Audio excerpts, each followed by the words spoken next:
Vamos a otro tema, uno que nos mantiene bien preocupados y que también da para el análisis un poquitito más profundo, porque pese a que el 99,7% de los incendios forestales son provocados por descuidos o negligencias de un ser humano, las sequías y las altas temperaturas, producto del calentamiento global, han hecho que ciertas zonas sean más propensas a estas catástrofes. Queremos conocer más, profundizar en este tema. Estamos para esto junto al director del Centro de Investigación en Sustentabilidad y Gestión Estratégica de Recursos de la Universidad del Desarrollo, Alex Godoy.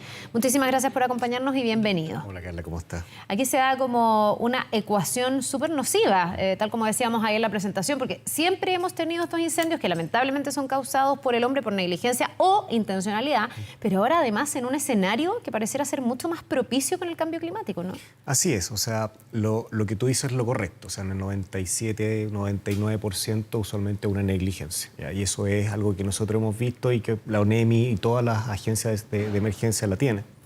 El tema del cambio climático es que genera condiciones propicias para eso. Aquí quiero decir, nosotros que somos un poquito más viejos, digamos, aquí todo en el sector, por ejemplo, precordillerano, hace unos 20, 30 años atrás, era mucho más, existía mucha más arbustácea, lo que le llamamos el bosque como medio verde, digamos. Ya. La medida que el cambio climático empieza a afectar las temperaturas, tú vas viendo que aparecen lo que llaman los biólogos las gramíneas, estas cosas como especies de trigos o pastizales, en los cuales las extensiones que antes eran, por ejemplo, menos propensas, por ejemplo, a que alguien, producto de una negligencia o dejar algo encendido, un cigarrillo, prendieran. Hoy día tú te encuentras que tenemos vastas extensiones en el territorio muy secas, con estos pastizales que son muy secos y por lo tanto es el combustible perfecto en condiciones de calor, en condiciones, por ejemplo, de exposición a temperatura y además con vientos estivales que impiden un combate efectivo en términos de incendios forestales. Claro, y me imagino que además hacen que haya como un ecosistema ahí con mucha menos humedad, ¿no? Y que hace que sea más fácil. Es como cuando uno dice con una chispa se enciende como el terreno, ¿no? Exacto, entonces por un tema de extensión. Entonces, por ejemplo, ahora tú tienes mucha más gente haciendo trekking, mucha más gente haciendo, por ejemplo, yendo al cerro. Hay como toda una moda de salir para allá. No obstante, las personas que hacen trekking o van al cerro, etcétera, tampoco son personas que, digamos, tienen un conocimiento que te permiten, digamos, manejarlo de forma robusta. Entonces, dicho eso, es como el caldo cultivo perfecto que permite que, en un fondo, en la medida que hay mucha más gente visitando, digamos, estos entornos, o que antes eran mucho más verdes y menos propicios, esos ambientes hoy día son muchos más secos y muchos más áridos. Claro. ¿Ya? Siguen siendo el 97% de negligencia, pero antiguamente eran extensiones mucho más reducidas y con menos condiciones de ignición que lo que vemos hoy día. Ahora, ¿ese cambio en las características del terreno, del escenario, tiene que ver directamente con el cambio climático? Me imagino que ahí la escasez hídrica debe tener mucho que ver, porque estamos en una tensión hídrica muy importante en la zona centro-norte y digamos que el centro cada día corriéndose más hacia el sur. Por supuesto, o sea, lo que hace el cambio climático es generar o cambiar las condiciones por las cuales parámetros atmosféricos como, por ejemplo, lluvia, temperatura, o se exacerban o se distribuyen de forma distinta. ¿Qué quiero decir con esto? Que tú, por ejemplo, cuando comparas las temperaturas de esta semana en comparación con los años anteriores, el promedio de esta semana ha sido uno de los promedios más calurosos de los últimos 3 años. Si tú lo comparas con años anteriores, siempre vamos al alza. Puede que el próximo año sea más frío que este, no obstante, si comparas ese año, hace 10 años atrás, obviamente es una temperatura mucho mayor. Eso afecta, por ejemplo, los ciclos hídricos, los ciclos, por ejemplo, de pluviometría, de lluvia. La lluvia te permite mantener, como tú bien decías, un nivel de humedad, de pastizales, etc. Entonces, a la medida que se hace el ambiente con menos lluvia, más cálido, mientras más cálido, las pocas aguas que caen se evaporan más rápido y eso hace que la evaporación haga que se reseque el suelo, las semillas germinan menos, tienen más efectos de pastizales y se vuelve un círculo reforzatorio que genera las condiciones que ya estamos viendo. ¿Son graduales? Sí, son graduales, pero hoy día se exacerban. O sea, si tú sacas la frecuencia, la violencia y un poco la expansión de los terrenos que han tenido incendios forestales, se asocian siempre con sequía, con mayores cantidades de temperatura, una mayor alta temperatura y obviamente con los periodos estivales que ya estamos viendo. Claro, ahí hay una explicación también para pensar por qué los incendios están cada día más agresivos y con un avance mucho más rápido. ¿Qué es lo que se daña en un incendio forestal y cuánto le cuesta a la naturaleza recuperarse? ¿Qué tan resilientes son estos terrenos que se queman? Esa es una buena...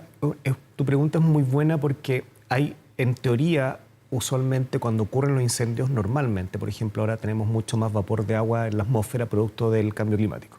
¿Ya? O sea, el agua que se evapora sube, obviamente. Claro. Hay más tormentas, pero esas tormentas generan más relámpagos y los relámpagos son, por ejemplo, la ignición que tenemos en los incendios en el Ártico, por ejemplo. En el Ártico la causa es el mayor número entre un 7 y un 12% de relámpagos. Allá no hay gente caminando por allá, pero sí tiene relámpagos de estos bolsones.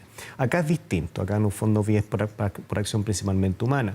Entonces, usualmente cuando ocurre esto, lo que hace es ajustar el pH del suelo y usualmente es lo que nosotros llamamos los biólogos un inicio de lo que se llama la sucesión secundaria, o sea, se incendian los suelos y pasa todo un proceso evolutivo biológico normal en el cual existen las primeras especies, que son obviamente pastizales, luego vienen árboles, las aves, por ejemplo, en un fondo transfieren semillas y se empieza como un sistema de gradual de evolución de especies hasta que tú llegas a tener un bosque. La idea, en un fondo, siempre esto ocurre. Pero eso ocurre en condiciones normales. En las condiciones que hoy día vemos que eso no ocurre así. Esa sucesión secundaria, que se dice, es la palabra técnica, sucesión secundaria, no ocurre de forma, porque en un fondo el cambio climático está afectando la temperatura, la gradualidad de esas especies, incluso qué especies entran y qué no, ya no son las mismas. O sea, en un fondo lo que tú dijiste, hay más vastas extensiones áridas. Esas extensiones áridas hacen que sean más propensas a eso. Así sucesivamente. Entonces, ¿cuán resilientes? No lo sabemos. Lo único que sabemos es que la temperatura está al alza, donde en el fondo esa sucesión es mucho más lenta. Es cosa que comparemos, por ejemplo, ¿te acuerdas Valparaíso? Hace un par de años atrás. Esas vastas extensiones no se recuperaron. Entonces, lo que hoy día vemos es eso. Y lo que vemos además es que como también empieza a crecer el radio urbano, usualmente algunos de estos incendios están cerca de poblaciones porque son acción humana, entonces en el fondo no es cualquier parte. Obviamente después viene una venta de esos terrenos, de alquilan propietarios, un poco lo que conversamos un poco afuera. La gente empieza a vender esos terrenos, hay cambio de uso de suelo y se empieza a cambiar completamente la fisonomía del paisaje. Y eso se ha visto no solamente aquí, se ha visto en muchos lugares que están asociados a los grandes urbes a nivel global. Lo que pareciera ser un gran riesgo, porque en el fondo también, no sé si en términos de incendios, pero yo creo que sí, la naturaleza siempre como que busca volver a su cauce, ¿eh? Los ríos vuelven a su cauce, o sea, hemos ido poniendo asentamientos humanos en lugares donde a lo mejor no es tan óptimo vivir, ¿o no? Chañaral 2014. Chañaral 2014 sufrió una extrema temperatura que generó que el río tomara el mismo cauce. Durante muchos tiempos pensamos de que el cauce de la desembocadura en Chañaral iba a ser solamente lo que hoy ya estaba construido y se construyeron poblaciones, además poblaciones, digamos, de escasos recursos en eso, y obviamente vimos un deslizamiento de tierra y vimos toda una catástrofe en ese tiempo. Lo que tú dices es absolutamente cierto, y eso ocurre en las laderas de los cerros, ocurre en lugares donde antes no existían este como repoblamiento humano. Entonces, claro, la naturaleza vuelve a tomar esos cauces y es lo que tú mencionas. Ahora, ¿qué tanto de círculo vicioso se produce? Porque también uno dice, claro, hay un incendio, obviamente ahí hay un impacto, hay animales que tienen que buscar nuevos hábitats, salir, además son hábitats que ya tienen poca disponibilidad de agua, me imagino que hay muchos que por esas razones también tienen que buscar trasladarse por esa disponibilidad. Pero además viene el incendio forestal, empiezan estas emanaciones de un humo que es bastante tóxico. ¿Cuánto daño le hace eso al planeta? En el fondo, ¿cuánto de círculo vicioso tiene esto? Con el cambio climático se generan más catástrofes, por ejemplo, incendios, y esos incendios al mismo tiempo acrecientan, agudizan este ciclo del cambio climático. La racional que tú haces es la correcta, es conectar los puntos. ¿Ya? De hecho, no sé si te diste cuenta, pero cuando hubo toda esta nube de humo gris, la temperatura descendió. ¿Qué es lo que pasa? Sí. Nosotros sabemos que cuando aumenta el material particulado, como cuando ocurre, por ejemplo, la actividad volcánica aumenta, eso en un fondo cubre la radiación solar y eso hace que la temperatura disminuya. Pero perdón, eso es porque simplemente se posa una capa y evita el paso del sol. Como un blackout en una casa. Como un blackout en una casa, ese mismo fenómeno. Ya. Pero no obstante, el problema que existe es que eso cae. Y en la medida que cae, digamos, afecta la germinación de especies, afecta, digamos, la respiración. El material es un shock de material particulado para nosotros. O sea, la discusión si era emergencia o no emergencia ambiental, lamentablemente era emergencia ambiental nomás. O sea, las condiciones de la calidad del aire es una condición como si tú estuvieses respirando el carbón de un asado al lado de una parrilla, digamos. Esa es la caricatura que tenemos que hacer. Entonces, el problema que tiene esto, Carla, es que dado que son vastas extensiones, nosotros tenemos que antes la pluma de humo era una pluma muy pequeña. Hoy día la podemos ver desde las imágenes satelitales que cubren gran parte del planeta. Y eso también aumenta, como es biomasa, es masa biológica, genera más CO2 e incrementa, lamentablemente, de una forma complementaria las emisiones de gas de efecto invernadero, específicamente en dióxido de carbono. Ya, o sea, estamos en un círculo vicioso, lamentablemente. Ahora, uno se pregunta qué se puede hacer en este escenario.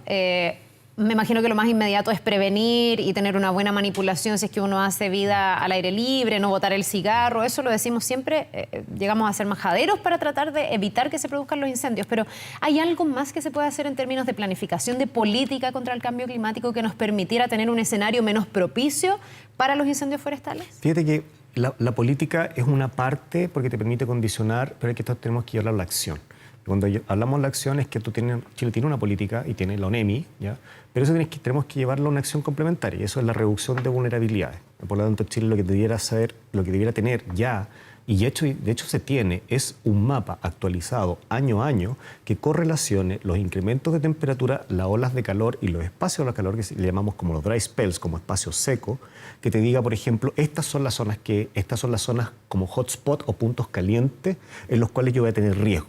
Y luego que tú determinas el riesgo, nosotros podemos saber perfectamente de las vastas extensiones que hay, estimar más o menos el costo. Entonces, dado que no podemos manejar la amenaza climática, podemos manejar la vulnerabilidad del sistema en términos de, por ejemplo, control de incendios cuando se generen, por ejemplo, un sistema de control de incendios, digamos, satelital o visual o lo que sea. Hay mecanismos para hacerlo. Para llegar antes. Exacto. Segundo, tener la infraestructura para poder decir, la típica pregunta, ya, pero ¿nos compramos un avión o nos compramos? Es la típica...